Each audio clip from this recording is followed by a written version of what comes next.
Divorcee মেয়েকে বিয়ে করার ক্ষেত্রে 100 সাবধানতা অবলম্বন করবেন।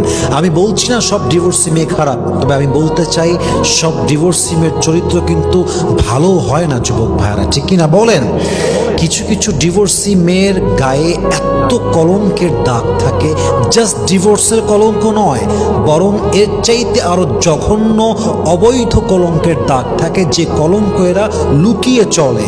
এদের চরিত্র এরা অনেক সময় এতটা হাইড করে যে মানুষ তাদেরকে বাহ্যিকভাবে দেখলে ধোঁকা খেয়ে যায়।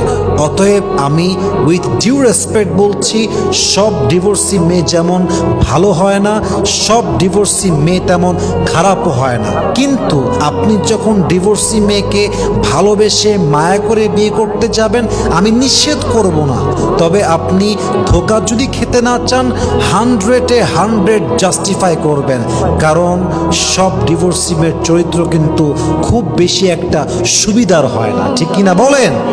আল্লাহ সবাইকে ধোঁকা খাওয়ার থেকে বাঁচায় দিক, বলেন সবাই আমিন।